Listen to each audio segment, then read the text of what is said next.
What is good, YouTube? What is good, 300? Today I'm excited to bring my brand new tutorial series, Organizing Noise in Film, where I teach you how to organize the noise that you make with your audio and put it all to film, as well as edit film and video and all that other stuff too. Yeah.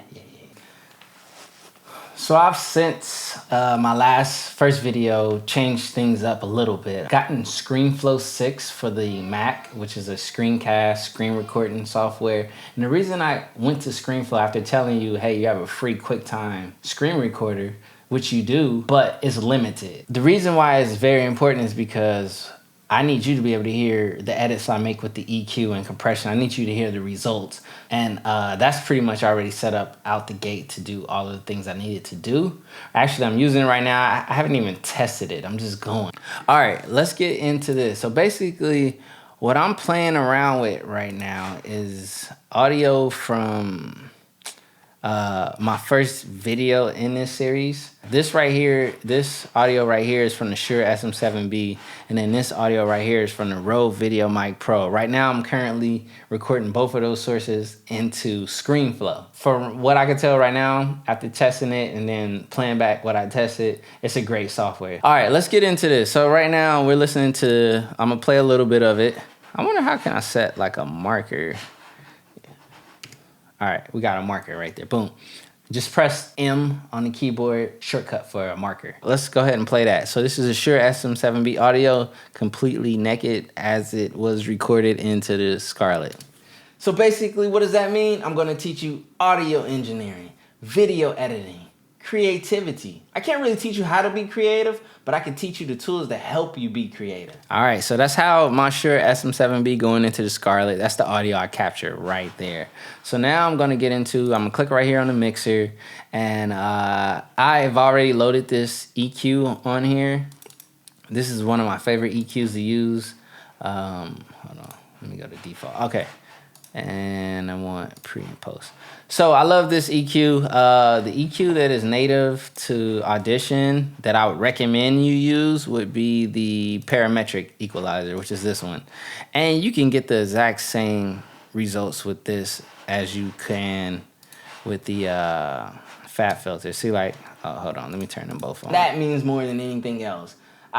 They both have this spectrum analyzer, which is very important. A spectrum analyzer, basically, it lets you see the frequency playing. So one day I'll do basic audio theory, but let's get a little quick rundown. Okay, so audio is recorded in hertz. I guess these EQ shows from 0 hertz all the way up to 20,000 hertz, which is represented in 20 kilohertz. The human hearing is supposed to be from 20 hertz to 20,000 hertz. You lose a lot of those frequencies as you live life, blast your headphones in your ear, and one thing about your hearing, you can't get it back, so be very careful, especially with those little earbuds. Turn them down. So that's basically what this represents. So when I hit play, tutorials, watching videos, a little bit of school, but mainly self-taught. And so right now you're seeing what frequencies my voice represent. It's very strong right here in this 100 to 200, and it's now in this 500. This is typically what we call in audio engineering mud. This is a frequency you don't want a lot of. I'll demonstrate that in a minute. So as you can see, these are comparable to each other. All the edits that I do in the Pro Q, you can do on the parametric equalizer that comes with Audition. So let's go ahead and get rid of that one because I'm not going to be using that one. Just for like a fast reference, instead of me like doing everything step by step, first I'm gonna show you this is my little preset I created. This shows, these are like some of the typical edits I would do, kind of sort of. Now this roll off in the higher end frequencies, I wouldn't necessarily always do that. I kind of rolled that off, but I'm gonna show you the effects of each of these and why I did it. On the Rode VideoMic Pro, there's a roll off. You'll see like something that's shaped like this on the back. That's basically what it's doing. It's rolling off the bass. Now, typically from 40 hertz, this roll off is at 40 hertz. And from 40 hertz down, you typically don't need any of that information. So you can do a nice hard roll off on that. This is called a high pass filter, which anything above it, it allows to pass. Anything below it, it cuts. So this is that frequency I was talking to you about earlier, what we call mud. And I'm gonna solo this frequency individually. This is why I love this Pro Q plugin. Now you get to hear it. My pass So that was the sound of that frequency area that I have selected right here. It sounds horrible, doesn't it? Which is why I pulled it down. Okay, I'm gonna sweep around so you can hear some of the other frequencies. I highly recommend when you first get an EQ and you have one like this that you can single out these frequencies, like sweep it. Even if you don't have this option, what you can do is you can pull it up really high. Now make sure your Q is narrow. Your Q has to be narrow. Your Q is this right here, how wide this area is right here. Make sure it's narrow. So here we go, a narrow Q, and then let's turn it up. All right, let's just tear up everything I just did, right? Yeah, I can do that. And let's take this off. Okay. All right, let's get rid of these. Now I'm gonna do a frequency sweep with you so you can see.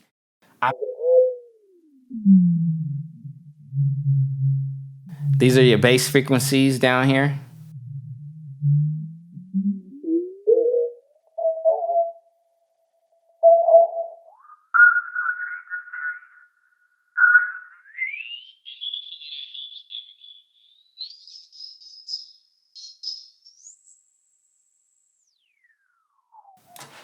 Okay, so that right there pretty much shows you, it's obviously, these are the bass frequencies in here.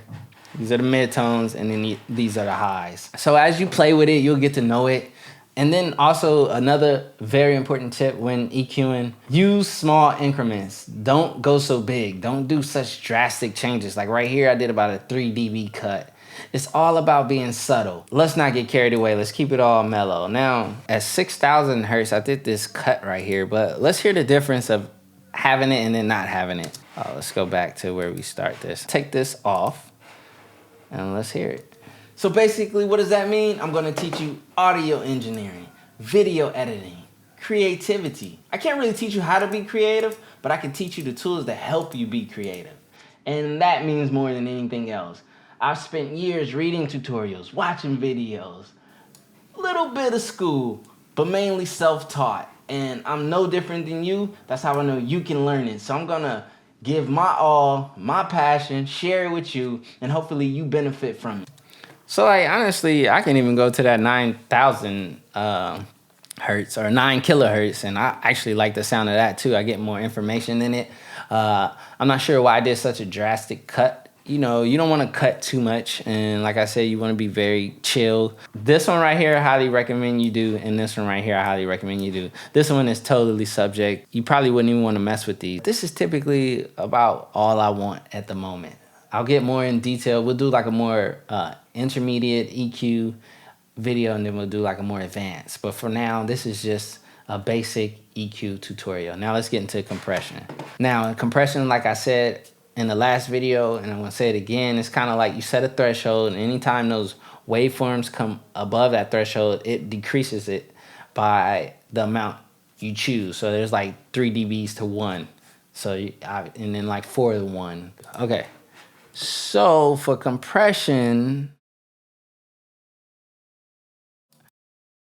all right, so we'll do this one. This tube model compressor should be perfect because right here you got your threshold, you got your output gain, you got your ratio. So like ratio, you could do about, let's say if we do 3 to 1, and then say if I set my threshold, which is right here, to about, let's see, you can learn it. So I'm gonna right there give my all, my passion, share it with you, and hopefully you benefit from it. So you're starting to see it reduce it right there. A ton of questions about what I do. Now, when you have that reduction, that's bringing the sound down, you can use the gain to take back up what you lost. If you're getting about 3 dBs of reduction, you can get the output gain back up. People say, hey man, can you teach me this? Can you teach me that? Instead of, and your attack is how fast it starts to work, and your release is how long it holds that volume down. So let's see what kind of, so they got vocal attacker, vocal booster. Explaining myself over and over.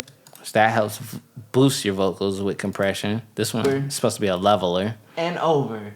I'm just gonna create this series, direct them to these videos, bring down the threshold. Hopefully that helps everyone.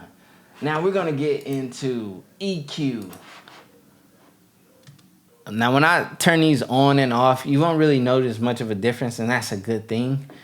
So basically, what does that mean? I'm gonna teach you audio engineering, video editing, creativity. So this right here, at that point when I'm like audio engineering, I'm a lot more like aggressive in my vocal tone. But like if I use compression, I can kind of bring that down and keep it kind of in the same level as when I'm talking regular. And that's how you would use this. And that's why this is called a voice leveler. So like if you look, let's see. So basically what does that mean? I'm gonna teach you audio engineering, video editing, creativity. Now let's go without it. So basically what does that mean? I'm gonna teach you audio engineering, video editing, creativity.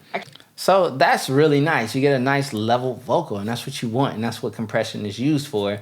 It's used to level out the volume of your vocals. So that's very important.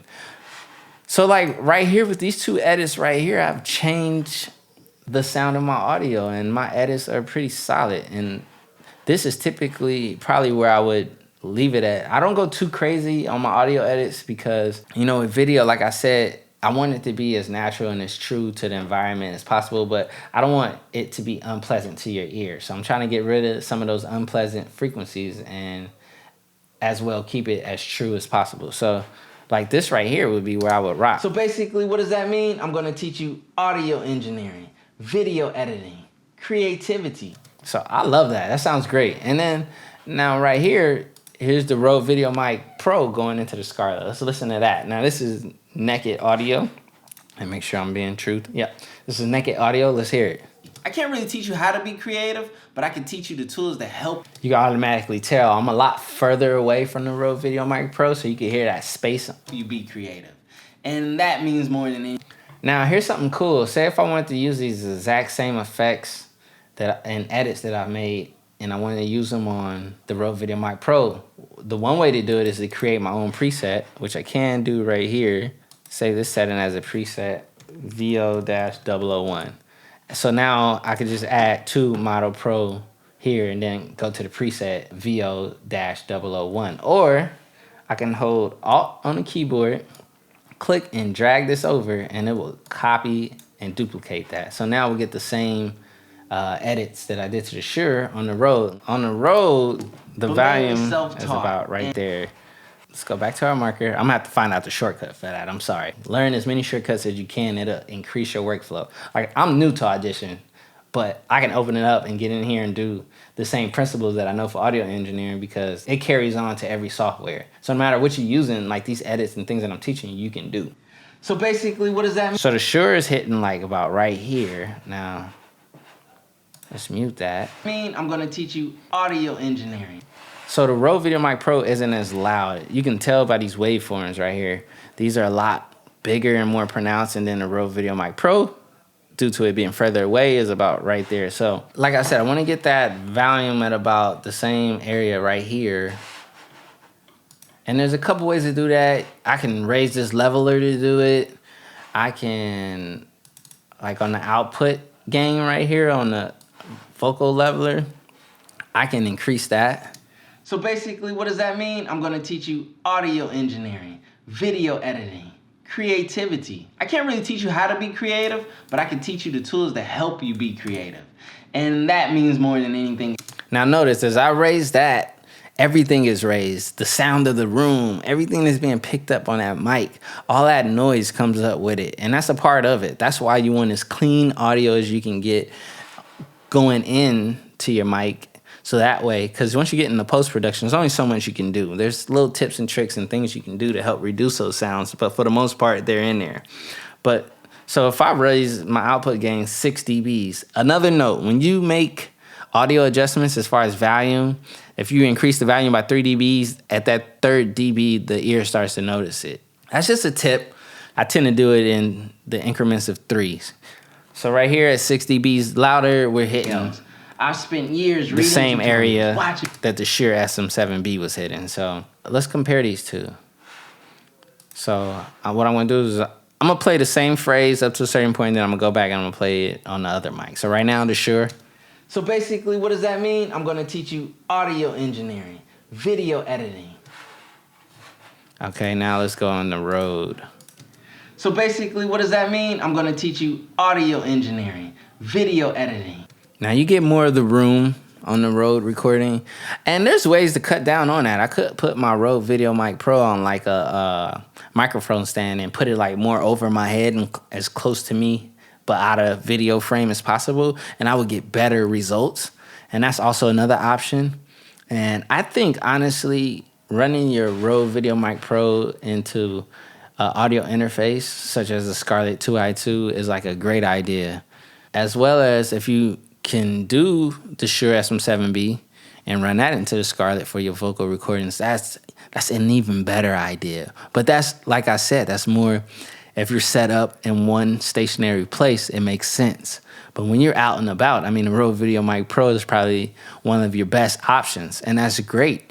You're gonna throw that on your camera, say if you're vlogging, and you're gonna get good audio out of that. But you can come in and kind of EQ it a little bit to help it. Make sure you got your dead cat to cut down on that wind noise and things like that. So this right here was just a quick overview of using EQ and compression to get better audio for your video. I just really wanted to get you a very basic overview on how to get more improved premium audio for your video. And as far as the music side, I'll do videos on that as well. I'm a little geared towards video right now because I'm just trying to help YouTube creators, film creators, people who may be more video savvy but not so much audio, to help you get better audio for your video, because it's very important. You can have the greatest video composition in the world. If your audio is trash, and people probably won't watch it. This was Intro to Audio Part 2. You know what to do. Hit the thumbs up, the subscribe down low, hit the bell next to subscribe, get notified every time I drop a video for this series and for the channel. I'm out. I can't really teach you how. Oh, what I was doing right there, trying to stop the recording with the space bar. I'm too locked in. I need some pick me up or something. You know what I'm saying? Wonder what I'm drinking? Some green tea. Hopefully caffeine is low. I don't drink coffee or anything like that. I just grind.